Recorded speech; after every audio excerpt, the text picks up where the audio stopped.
Assalamualaikum warahmatullahi wabarakatuh. Pada hari ini saya coba untuk menjelaskan terkait dengan materi yaitu adalah graf, gitu ya.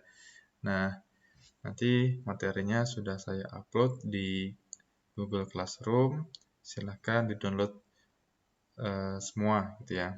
Ini materi saya ambil dari internet. Nah, apa itu graf? Ini mungkin sudah dipelajari di matematika diskrit. Sedikit saya mengulang. Yaitu graf itu digunakan untuk mempresentasikan objek-objek diskrit gitu ya, yang ada hubungan antara objek-objek tersebut. Nah, contohnya pada berikut ini gitu ya. Jadi ini ini adalah sebuah peta gitu ya di daerah Jawa Tengah itu yang menghubungkan kota-kota di Jawa Tengah gitu ya, dari Brebes, Tegal gitu ya, Brebes ke Slawi sampai dengan kalau dihubungkan sampai ke Wonogiri gitu ya. Nah, ini adalah contoh graf di mana kotanya disimbolkan dengan titik, jalannya disimbolkan dengan garis. Nah, graf itu terdiri dari dua objek gitu ya. Yang pertama adalah nanti ada yang disebut sebagai vertex ya. Kedua ada yang disebut sebagai dengan sisi. Ya tadi kalau yang tadi bahwa titiknya adalah kota, jalannya sebagai sebuah sisi. Nah, graf ini bisa ditulis kayak gini. V itu menunjukkan vertex titik ya. Ya ini sebuah himpunan ya, himpunan tidak kosong dari sebuah simpul-simpul. Jadi V1, V2 sampai dengan Vn. N ini adalah jumlah dari titiknya ada berapa. Dan E itu sama dengan himpunan sisi gitu ya, yang menghubungkan titik-titik gitu kan. Nah, contoh di sini ada beberapa graf gitu ya. Yang pertama ini graf yang ada 4 titik gitu ya, dihubungkan dari 1 ke 3 gitu ya. 1 juga berhubungan dengan 2, kalau 2 berhubungan dengan 1, dengan 3 dan 4. Nah, graf yang kedua bisa ditulis kayak gini, di mana sama gitu ya, ada vertexnya 1, 2, 3, 4, kemudian titiknya 1, 2, 3, 4 gitu ya, sisinya itu disimbolkan dengan E1, E2, E3, E4.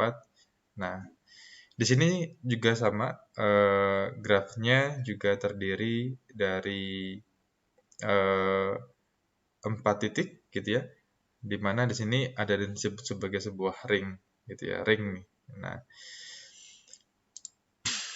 cara nulisnya gitu ya, untuk titik ya 1, 2, 3, 4, untuk V kemudian E 1, 2 gitu ya kalau berhubungan, koma 1, 3, jadi kayak sebuah relasi yang dulu pernah diajarkan di matematika diskrit.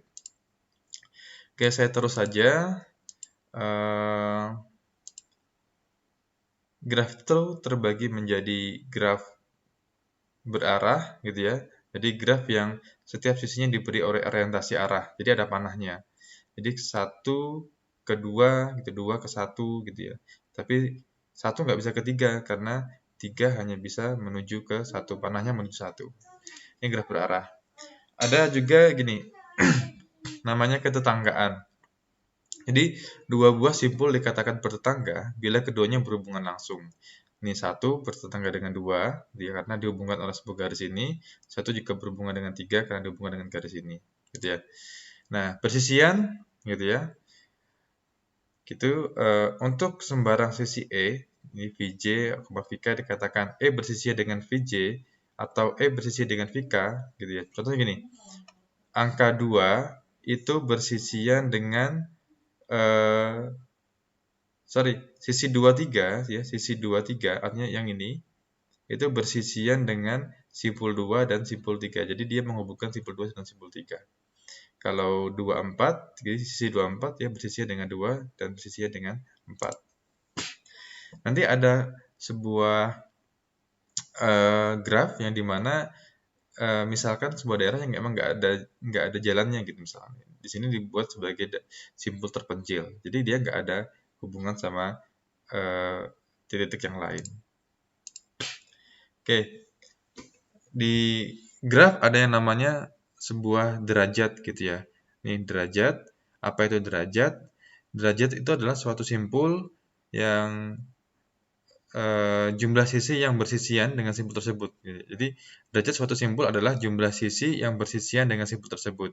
Jadi contoh gini, derajat dari 1 gitu itu adalah berapa sisinya yang menghubungkan dengan 1 gitu ya. Jadi 1, 2. Jadi derajatnya 2. Kalau 2, berapa derajatnya? 1, 2, 3. Berarti ada 3 derajatnya. Jadi jumlah sisi yang berhubungan dengan titik tersebut itu derajat. Nih, kalau tadi ada pencilan, maka derajat 5 ini 0 gitu ya. Kalau derajat 3 itu jumlahnya 3 karena ada 1, ada 2, ini ada 3. Nah, gimana kalau gelang gitu ya, gelang. Nah, contohnya derajat 3 gitu ya.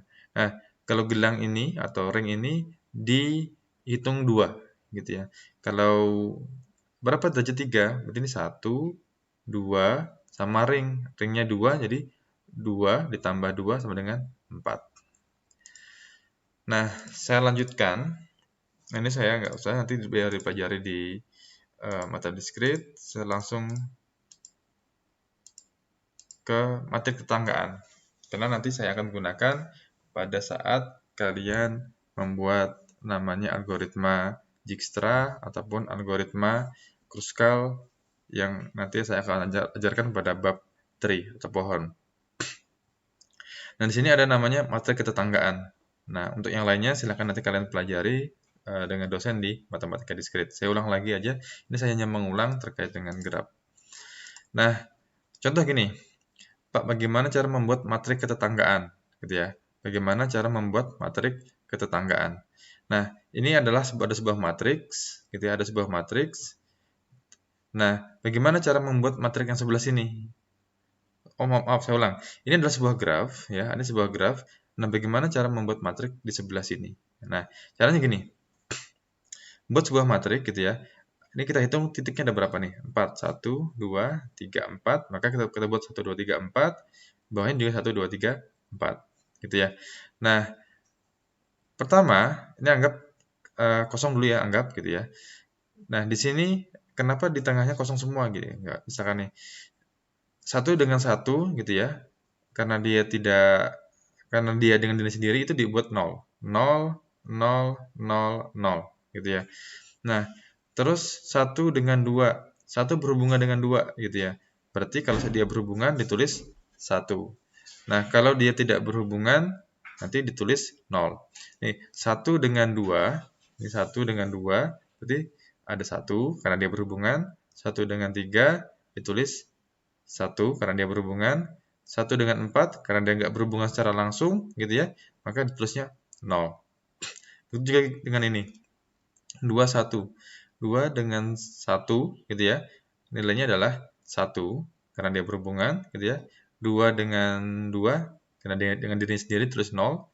2 dengan 3 berarti 2 dengan 3 juga dia berhubungan tulis 1. 2 dengan 4 juga ditulis 1 dan seterusnya.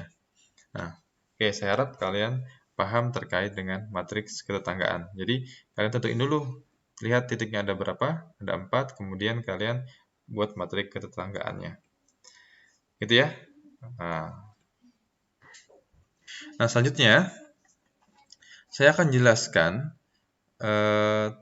terkait dengan